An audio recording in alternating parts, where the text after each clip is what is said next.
ሰላም ሰላም እንደምናላችሁ ቅዱሳን የመልካም እረኛ ቤተሰቦች በሙሉ በጌታ ፍቅር ሰላም እላችኋለሁ ሁላችሁንም። ዛሬ እንግዲህ ሳምንታዊ ትምህርታችንን እንጀምራለን ማለት ነው። ኢየሱስ ክርስቶስ ጌታ ነው። ለዚህ ጊዜ ያበቃን ለዚህ ያደረሰንን ጌታ እያመሰገንን ዛሬም ደግሞ የምናወራበት አንድ ርዕስ ይኖረናል ማለት ነው። እንግዲህ እንደ አማኝ ርዕሶች አይጠፉም።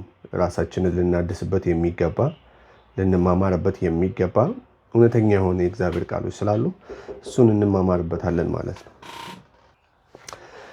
ስለዚህ እንዳልኳችሁ ዛሬ የምናወራው ስለ ኢየሱስ ክርስቶስ ጌታ ነው። በአዲስ ኪዳን ውስጥም ሆነ እንደ ክርስቲያን ሆነ እንደ ኢየሱስን እንደሚከተል አማኝ ልንጠይቅ ከሚገባቸው በትልቁም ራሱ በመጽሐፍ ቅዱስ አጥኚዎች ደረጃ ድቤት የሚፈጠር ያለ በተቋማትም ደረጃ እንደ ተቋም እንደ ክርስትና ተቋም ከሌሎች እምነት ተቋማት ጋርም ድቤት እየፈጠረ ያለው አንዱ ነገረ ድህነት ነው። ወይም ደግሞ ሳልቬሽንን አስመልክቶ የምናነሳው ሀሳቦች ይኖራሉና ነገረ ድህነት ሲነሳ እንግዲህ የሶስት ሀሳቦችን የያዘ እንደሆነ ታውቃላችሁ። ድነናል የሚል ሀሳብ የያዘ ነው። እየዳንን ነው የሚል ሀሳብ የያዘ ነው። እንድናለን የሚል ሀሳብ የያዘ ነው። ኢየሱስ ክርስቶስ ጌታ ነው። ኢየሱስ ክርስቶስ ጌታ ነው። ኢየሱስ ክርስቶስ ጌታ ነው። ስለዚህ ዛሬ እነሱን ማየት ያስፈልገናል እንደ ክርስቲያን። በእርግጥ ይህንን ባለፉት ሳምንታት ለቲክቶክ ተከታይ በቲክቶክ ለሚከተሉን እና ለተለያዩ ደግሞ በተለያየ ስፍራ ላይ ላሉ ቅዱሳን አስተምረዋለሁ። ግን ዛሬም ደግሞ ማንሳት የምፈልገው ስለሆነ የዩቲዩብ ተመልካቾች እናንተ ጋር ትምህርቶቻችን ሲደርሱ ለሌሎች እንዲደርስ ላይክ፣ ሼር እያደረጋችሁ ደግሞ መልእክቱን አዲስ ተመልካቾች ከሆናችሁ ሰብስክራይብ በማድረግ እንድትጀምሩ በጌታ ፍቅር እላለሁ። ስለዚህ ዛሬ የማነሳው የዚህ የድህነት ሀሳብ ስለ ሳልቬሽን ሲነሳ ነገረ ድህነት ሲነሳ በጣም ድቤት የሚነሳባቸው ሀሳቦች ናቸው እና ሶስቱን እያንዳንዱን ለመመልከት እንሞክራለን። ስለዚህ የመጀመሪያው እንግዲህ ድነናል የሚለው ሀሳብ ነው። ድነናል የሚለው ሀሳብ ሲነሳ የመጀመሪያ እንደ ኤግዛምፕል አድርጌ ልንገራችሁ። እንግዲህ ድነናል የምንልበትን ፐርስፔክቲቭ የምናነሳው ከምን አንጻር እንደሆነ እንድትረዱት ስለምፈልግ አንድ የሞት ፍርድ የተፈረደበት በዚህ ቀን ላይ ኤፕሪል በሉት ወደፊት ኤፕሪል 15 በዚህ ቀን በዚህ ሰዓት የሞት ፍርድ ተፈርዶበታል ብሎ ዳኛው የፈረደበትን ሰውዬ ወደ ፍርዱ ሰዓት ጊዜው ሲደርስ ሊሰቀል ወይም ሊገደል የሚሄድበት ስፍራ ሲደርስ ሰዎችም ተሰብስበው ያንን ሊገደል ያለውን ሰውዬ ሊመለከቱ በሚመጡበት ሰዓት ድንገት ለዳኛው አንድ ድምፅ ሹክ ይባላል፣ በጆሮ ማለት ነው። ይህ ሰውዬ ሊከፍል የተገባውን ሞቱን ሊሻርበት የተገባውን ነገር የከፈለ አንድ አካል አለ ብለው እንደማለት ነው። እና ያንን ፍርድ ሲሰማ ንጉሱ ያንን የተደረገውን ነገር ሲሰማ ፍርዱን ለማሻሻል ለመቀየር ብሎ የሚቀጣውን ሰው ይጠራውና ነፃ ወጥተሃል ብሎ ይለዋል ማለት ነው። ድነናል የምንለው ሀሳብ እንደዚህ ነው። ድነናል ማለቱ ሀሳብ ከዚህ አይነት ሞት ከተፈረደብን ሞት ድነናል የሚል ከዘላለም ሞት ድነናል የሚል በክርስቶስ ኢየሱስ ያመነ ሰው ድኗል የሚል ፐርስፔክቲቭን የያዘ ነው። ድነናል ብለን ስናነሳ ማለት ነው። ነገር ግን እዚሁ ላይ ነፃ ወጥተሃል ብሎ ሲል ያው ሰው ግን መልሶ የሚገርማቸው ምግብ ሲበላ መሬት ላይ ቁጭ ብሎ ነው የሚበላው። ተራ ምግብ ነው የሚበላው። መሬት ላይ ይተኛል። ጋርድ ባየ ቁጥር በየመንገዱ ሲንቀሳቀስ የሆኑ ሴኩሪቲዎች ባየ ቁጥር ይደናገጣል። ለምንድን ነው ካላችሁ መዳኑ መትረፉ እንዳለ ሆኖ አይምሮ ላይ ግን የተቀረጸው ነገር ምን አምጥቶበታል? ተጽዕኖ ፈጥሮበታል። አልተገራም። ስለዚህ እሱን ወደ ኋላ ላይ ያስረዳቸዋል። ስለ መዳን ስናነሳ ይህንን እውነት ልታስተውሉ ያስፈልጋል። በክርስትና ዓለምም አሁን ላይም ያለው እውነት እንደዚህ ነው፣ በክርስቲያኑ ማህበር ማለት ነው። እና መጽሐፍ ቅዱስ በሮሜ መጽሐፍ ምዕራፍ 5 ቁጥር 1 ላይ እንደዚህ ብሎ ይናገራል። ረጋ ብዬ ማስተምረው እንዲገባችሁ ስለምፈልግ ነው። እንግዲህ በእምነት ከጸደቅን ይላል። አያችሁ፣ እንግዲህ በእምነት ከጸደቅን። ስለዚህ ይህ የጽድቅ ሀሳብ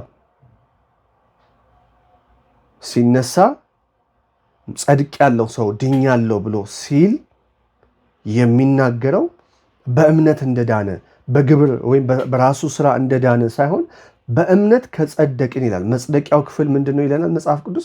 እምነት ነው ብሎ ስለ ድነት ሲናገር፣ ስለ ጽድቅ ሲናገር ምን አለ? ጸድቀናል፣ ግን የጸደቅነው በእምነት ነው አለ። የዳነው በእምነት ነው አለ። ድነናል የሚልን ኮንሰፕት ይዟል እዚህ ላይ ማለት ነው። ይሄ ማለት እንግዲህ በግሪክ በድሮ ሰዓት ላይ ፍርዱ ይሄ በእምነት ከጸደቀን የምትለው ሀሳብ ወይም ይሄ ሳንቲፊኬሽን ወይም ሀሳብ የቱ ነው ብላችሁ ካላችሁ ልክ በህግ ቃል በግሪኮች የህግ ቋንቋ ልክ የኢትዮጵያ የህግ ቋንቋ እንዳለው የግሪኮች የህግ ቋንቋ ላይ ዲካዮ የሚል ቃል አለ። ቅድም ነፃ ወጥተሃል፣ ጸድቀሃል፣ ተስተካክሎልሃል ብለው ዳኛው ለዛ ለታሰረው ለተፈረደበት አካል ልክ ሲፈርዱ የተጠቀሙት የህግ ቃል ዲካዮ የሚል ነው። ዲካዮ ማለት ተስተካክሎ መቀመጥ፣ መጽደቅ፣ ነገሩ ፍሪ መውጣት፣ ነፃ መውጣትን የሚያሳይ ቃል ነው የተጠቀሙት ሰውዬ ማለት ነው። ይህ ቃል የሚገርማቸው ሞኖርጂስቲክ የሆነ ሀሳብ የያዘ ነው። ጽድቅ ሲመጣ፣ ዲካዮ ሲመጣ፣ መስተካከል፣ ነገሩ ተስተካክሎ ሲቀመጥ፣ ያ ሰውዬ ነፃ ሲወጣ ወይም እኛ ነፃ ስንወጣ በክርስቶስ ኢየሱስ ብቻ በተሰራ የደም ስራ ነው፣ የመስቀል ስራ ነው እንጂ ሰው የሚጨምርበት የእኛ ጽድቅ፣ የእኛ በባዶ እግር መሄድ፣ የእኛ መጾም መጸለይ የሚያመጣው አይነት ድነትን አይደለም። የዘላለም ሕይወት ሲመጣ መንፈሳችን እንድትድን ካስፈለገ ሞኖርጂስቲክ የሆነ ሀሳብ ነው የያዘው። ሞኖርጂስቲክ ማለት ሰው የማይገባበት ሌላ ፓርቲስፔንት የሌለበት ለማጽደቅ አንድ አካል ብቻ የሚከፍለው ዋጋ ነው። ሞኖ የሆነ አንድ የሆነው ኢየሱስ ብቻ ለእኛ ከፍሎ አድኖናል፣ ከእግዚአብሔር ጋር አስታርቆናል። በልጁ በኢየሱስ ክርስቶስ ሰው ካመነ ይድናል የሚል ሐሳብ ይይዛል ማለት ነው። ኢየሱስ ክርስቶስ ጌታ ነው። ይህንን ፍርድ ስታስቡ፣ ይህን ጽድቅ ስታስቡ ፈጣን ለውጥ የመጣበት ጽድቅ ነው ማለት ህይወታችን የተለወጠው ፈጣን መልኩ ነው። ሰው ልክ በክርስቶስ ኢየሱስ ሲያምን፣ ኢየሱስ የጨረሰውን ስራ በልቡ አምኖ በአፉ ሲመሰክር፣ ንስሐ ሲገባ፣ ያኔ የመጽደቅ አቅሙ የኢየሱስን ስራ አምኛለሁ ብሎ ኮንፌስ ሲያደርግ የኢየሱስን ስራ ስላመነ ይጸድቃል። ኢየሱስ ክርስቶስ ጌታ ይድናል። ነገሩ ዲካዮ ይሆንልታል። የእግዚአብሔር ልጅ ተብሎ ይጠራል ወገኖች። ከዛ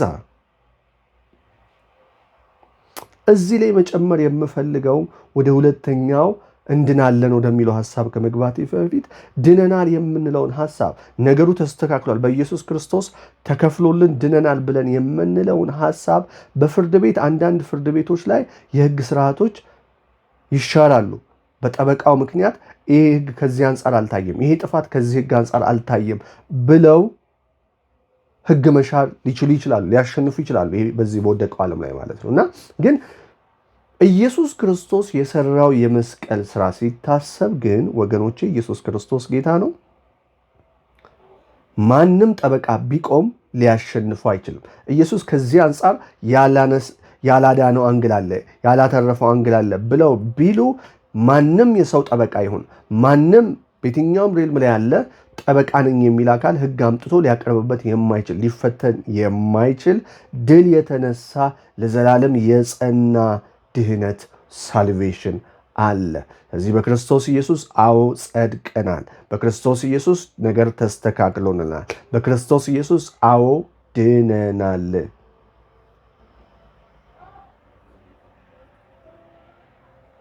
ስለዚህ በእኛ ግብር የሚመጣ አይደለም፣ በእኛ ስራ የሚመጣ አይደለም እንደሆነ እንድታስቡ ፈልጋለሁ። ልክ አንድ ሀገር ላይ ስትገቡ እንደማለት ነው። በቀላል ቋንቋ የሆነ ሀገር ላይ ገብታችሁ ከተወሰነ ቆይታ በኋላ ልክ ፓስፖርት ሲሰጣችሁ እንዳለው ሁላ ፓስፖርት ልክ ሲሰጠው ሲቲዝን ግሪን ካርድ ሲሰጠው ሲቲዝን ሲሆን ያ ፓስፖርት ማለት የመዳንን ሳልቬሽንን ጽድቅን የሚያሳይ ነው። በቃ ነገር ተስተካክሏል፣ ሆኖልሃል፣ አንተ ሲቲዝን ነህ እንደመባል። ኦፍ ኮርስ ናው ዊ አር አ ሲቲዝን ኦፍ እንትን ሄቨን የእግዚአብሔር ኪንግደም ሲቲዝኖች ነን፣ እናውቃለን፣ ድነናል። በክርስቶስ ኢየሱስ ነገር ተከናውኖልናል። ኢየሱስ ክርስቶስ ጌታ ነው።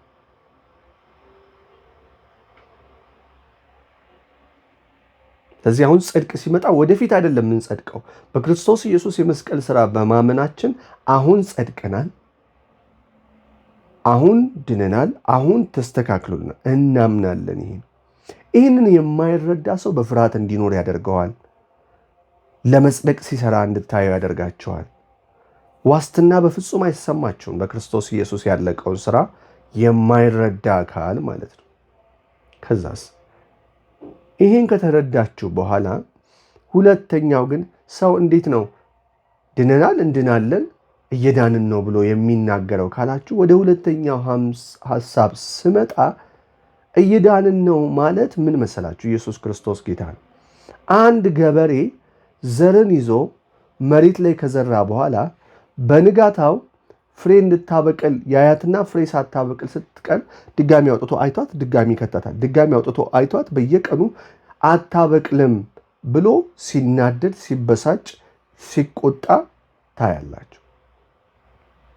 ይህ ማለት በዘር ሕግ እንኳን ዘር ከተዘራ በኋላ ድጋሚ ቆፍሮ ማውጣት ዘሩን አቦሊሽ ማድረግ ዘሩን እንዳያፈራ ማድረግ እንደሆነ ታውቃላችሁ። ዘሩ ለማብቀል ከተዘራ በኋላ ጊዜ ይፈልጋል፣ ፕሮሰስ አለው አይደለም? አካሄድ አለው፣ ታይም ይፈልጋል። እንደዛ ነው። መረጋጋት፣ ፔሸንስ ይፈልጋል። እየዳንን ነው የምንልበትን ፐርስፔክቲቭ በዚህ ልክ ነው። በዚህ ላይ ቅድም ሞኖርጂስቲክ የነበረው ሐሳብ ኢየሱስ ብቻውን የሰራው ስራ ነው የሚሆነው ብለን ያልነው ሐሳብ ወደ ሳይነርጂስቲክ ይመጣል፣ ወይም ዱዋሊስቲክ የሆነ ሐሳብ ይኖረዋል። ማንና ማ? ጌታና ሰው ማለት ነው። ሳይነርጂስቲክ የሆነው ሐሳብ እየዳንን ነው የምንለው ሐሳብ ሲመጣ የሚሆነው ሳይነርጂስቲክ ነው። ሰው በራሱ ጊዜ እየጸለየ የእግዚአብሔርን ቃል እያነበበ ራሱን ፕሮሰስ አፕዴት እያደረገ ራሱን የሚለውጥበት። ምክንያቱም የሰው ልጅ በባህሪው ታውቃላችሁ፣ አስተዳደግ አለ፣ አይምሮ ላይ የሚቀረጽበት ባህል አለ፣ ወግ አለ፣ ያለበት ሀገር አለ። እነዚህ ሁሉ ተሰብስበው አይምሮ ላይ የሚሰሩት የተለያዩ ነገሮች ስላሉ በእግዚአብሔር ቃል እውቀት እየገነባ በጸሎት እየገነባ በህብረት እየገነባ እንደዚህ የተያየን እየተማማርን ራሳችንን አፕዴት እያደረግን አይምሯችን መጽሐፍ ቅዱስ ሲናገር አይደል እንደዛ የሚለው በአይምሯችሁ መታደስ ተለወጡ እንጂ ይህን ዓለም አትምሰሉ የሚልበት ምክንያት ለዚህ ነው። በጊዜ ፕሮሰስ ውስጥ በሂደት ውስጥ ኢየሱስ እስከሚመጣ ወይኛ እስከምንሄድ ድረስ ራሳችንን በእግዚአብሔር ቃል እውቀት አፕዴት እያደረግን ራሳችንን በጸሎት አፕዴት እያደረግን ህብረት እያደረግን እናንጸዋለን። ራሳችንን ፍሎሪሽ እናደርገዋለን። ልክ ፍሬ በጊዜ ሂደት ሲያጠጡት ካራክተሩ እንደሚለወጥ፣ ፀሐይ ሲመታው ካራክተሩ እንደሚለወጥ እንደዛው እያደገ ካራክተሩ ይለወጣል እኮ አይደለም? የምትዘሩት ዘር ልክ ባጠጣችሁት፣ ባረሳችሁት፣ ባጠጣችሁት፣ ፀሐይ በመታው ቁጥር፣ ውሃ ባጠጣችሁት ቁጥር ካራክተሩ እየተለወጠ ይመጣል። እያደገ እያፈራ ይመጣል። የሰናፍጭ ቅንጣት ትንሽ ብትወረውሯትም እችን የምታክል ቅንጣት ብትሆንም ግን በተዘራሽ በኋላ በጊዜ ሂደት ውስጥ ትሩ ታይም ፕሮሰስ አለው፣ ጊዜ ይወስዳል። ያ ከሄደ በኋላ ግን እያደገች ለብዙዎች ጥላ ትሆናለች ይላል። አያችሁ፣ ልክ እንደዛው ካራክተራችንም የሚገረዝ አለው። እንግዲህ አንዳንድ ጊዜ እንደውም ስለ አገልግሎት ሲነሳ በራሱ ካሪዝማና ካራክተር ቫሊዩ ያላቸው ናቸው፣ እኩል ፓራራሊ ሊሄዱ የሚገቡ ናቸው የምንልበት ምክንያት ለዚህ ነው ወገኖች። ኢየሱስ ክርስቶስ ጌታ ነው። ስለዚህ ዛሬ ማንሳት የምፈልገው ሳይነርጂስቲክ የሆነው ሐሳቡ ላይ እየዳንን ነው የምንለው ይሄ ነው። ነፍሳችን ላይ የምንሰራው ነገር አለ። ስሜት፣ እውቀት፣ ፍቃድ ያለባት ነፍሳችን ላይ የምንሰራው አፕዴት አለ። አፕዴት ያስፈልገዋል። ልክ ስልካችሁ አፕዴት እንዳለው የእግዚአብሔር ቃል እውቀት በጨመራችሁ ቁጥር ባነበባችሁ፣ ሜዲቴት ባደረጋችሁ፣ ያንን ዲስከስ ባደረጋችሁት ጊዜ ህብረት እያደረጋችሁ ከዛ እየጸለያችሁ በመጣችሁ ጊዜ በዛ ባነበባችሁት ቃል አእምሯችሁ እየታደሰ ይመጣል። ስለ እግዚአብሔር ቃል የሚያነብሰው ስለ እግዚአብሔር መፍራት የሚያነብሰው ያ የእግዚአብሔር መፍራት ሐሳብ ስለሚያውቅ እየፈራ ይመጣል። ካራክተሩ ቢውልድ ይሆናል ማለት ነው። ኢየሱስ ክርስቶስ ጌታ ነው። ልክ ስለ እምነትም ሲያነብ የእምነት አቅሙ እየጨመረ የእምነት የመረዳት አቅሙ እየጨመረ ስለሚመጣ እግዚአብሔር ላይ ያለው የመደገፍ ኃይል እየጨመረ ስለሚመጣ ያም ካራክተር አለማመኑ እየተረዳ ይመጣል ማለት ነው። ስለዚህ ለዚህ ነው እየዳንን ነው የምንለው ስለ ነፍሳችን። ቅድም ያነሳሁት መንፈስ ላይ ያለውን ሐሳብ ሞኖርጂስቲክ የሆነ ሐሳብ አለ። አሁን ሁለተኛው ነው ሳይነርጂስቲክ የሆነው ሐሳብ ደግሞ ነፍሳችን ላይ የምንሰራው ስራ ነው። በእግዚአብሔር ቃል እውቀት፣ በጸሎት፣ በህብረት የሚሰሩ ነገሮች አሉ። ኢየሱስ ክርስቶስ ጌታ ነው። ፕሮግሬሲቭ ነው ይሄ ማለት። የሮሜ 12:2ን ቅድም ያነበብኩላችሁ ሐሳብ አለ። በቃ በአእምሯችሁ መታደስ ተለወጡ እንጂ ይህን ዓለም አትምሰሉ የሚለው ሐሳብ ቫልዩ ሰጥተን የምናስቀምጠው ነገር ነው። ምክንያቱም አንዳንዴ በጣም ይገርመኛል። ሰዎች ድነናል ብለው ካሉ በኋላ ይህ ኮንፌስ በመደረግ የሚመላለሱ ሰዎች ድነናል ይላሉ። ድነናል በቃ እኛን ሲነካን አያመንም። የሆነ ነገር ሲሆን ታምም ያለው የማይሉ ሰዎች አሉ።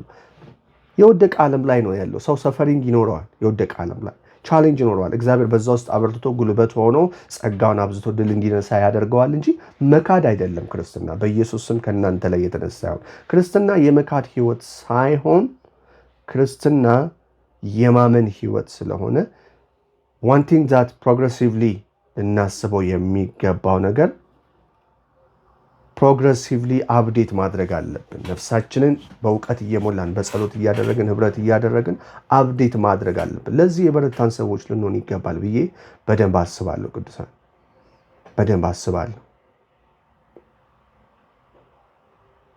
እዚህ ላይ ምን አይነት ሐሳብ መሰላችሁ? በቀላሉ ለማስረዳት የታደሰ ቤት ተሰጥቷችሁ ውስጥ ስትገቡ ግን ፈርኒቸሮቹ ቁም ሳጥኑ ይሁን ኪችን ካቢኔት ይሁን አልጋው ይሁን ዳይኒንግ ቴብሎች ይሁን በቃ የተዘበራረቁ የተበላሹ ምናምን እንደማለት ነው። አያችሁ፣ ከዳናችሁ በኋላ በብዙ እውቀት በብዙ ባህል በብዙ ወጎች ያደጋችሁ ሰዎች ስለሆናችሁ ብዙ ውስጣችን የተከማቸ ነገር አለ። እሱን ማስተካከል የሚቻለው ሕያው በሆነው በእግዚአብሔር ቃልና በእግዚአብሔር ቃል ብቻ ነው። የእግዚአብሔር ቃል ሕያው ነው፣ የሚሰራም ነው፣ ሁለት አፍ ካለው አፍ ይልቅ ሰይፍ ይልቅ የሚበልጥ ነው፣ ልብንና ኩላሊትን የሚመረምር ነው። ኢየሱስ ክርስቶስ ጌታ ነው። ስለዚህ የእግዚአብሔር ቃል የሚላችሁን አለኝ እንድትሉ የእግዚአብሔር ቃል የለም የሚላችሁ የላችሁም የምትሉበትን የሚቀርጸው የእግዚአብሔር ቃል ስለሆነ ፕሮግሬሲቭሊ ሳሊቬሽን አለ። እየዳንን ነው የምንለው ይህንን ሐሳብ ተመርኩዘን ነው። ኢየሱስ ክርስቶስ ጌታ ነው ማለት። ስለዚህ በዚህ እንድታስቡ ትወዳለሁ።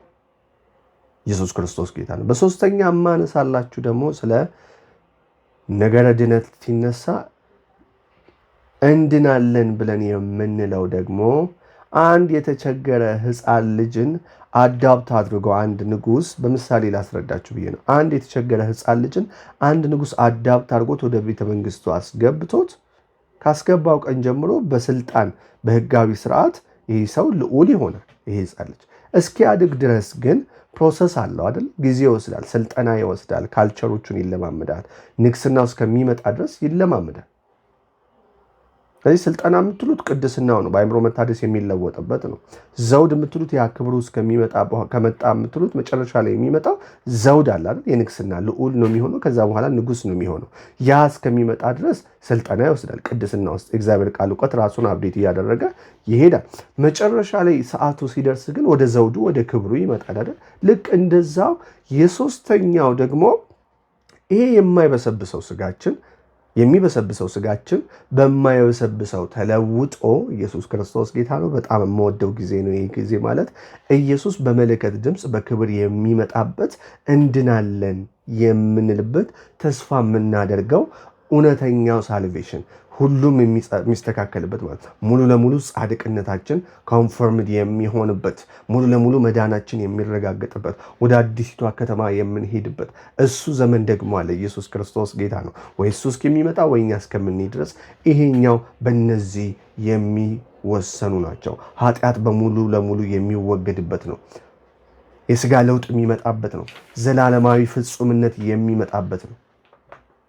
አያችሁ እዚህ ላይ ኦሬዲ ይቅር ተብለናል። አዎ ኦሬዲ ጸድቀናል። አዎ ነገር ግን ንጹህ ስጋ የለን። ገና ስጋችን አልከበረም። የማይበሰብሰውን አልለብሰም።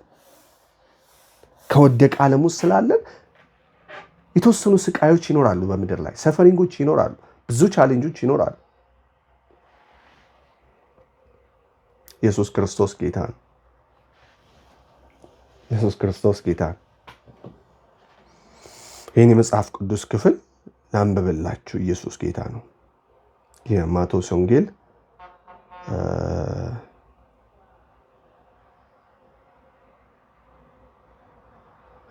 ለአሕዛብም ሁሉ ምስክር እንዲሆን ይህ የመንግስት ወንጌል በዓለም ሁሉ ይሰበካል፣ በዚያን ጊዜ መጨረሻው ይመጣል ይላል። ኢየሱስ ክርስቶስ ጌታ ነው። መጨረሻው ይመጣል። ኢየሱስ በመለከት ድምፅ የሚመጣበት የሞቱትም የሚነሱበት እኛም ደግሞ በቅጽበት ዓይን የምንለወጥበት የሚሞተው የማይሞተውን የሚለብስበት ያ ዘመን ይመጣል። ኢየሱስን ለመቀበል ደግሞ የምንሄድበት ያ ዘመን ይመጣል። ኢየሱስ ክርስቶስ ጌታ ነው። እሱ አሁን ሊሆን ይችላል ወገኖቼ። we don't know that። ልክ በመጽሐፍ በምድራዊ ቋንቋ ለማስረዳት በአውሮፕላን የሄዳችሁ ሰዎች የምትሄዱ ሰዎች አስቡት። ምን ማለት መሰለህ? ቴክ ኦፍ ማለት ደህንነት ማለት ነው። ወዲያው የተወሰነልን ማለት ጸድቀናል ብለን የምንለው ቴክ ኦፍ ነው አይደል? ተነሳ፣ በቃ አውሮፕላኑ ተነሳ።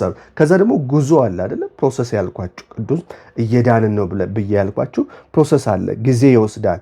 የትም ሀገር ለመሄድ ጊዜ ይወስዳል። አየር ላይ ከተነሳ ቴክ ኦፍ ካደረገ በኋላ ጊዜ ይወስድና ከዛ ደግሞ ላንዲንግ ይባላል።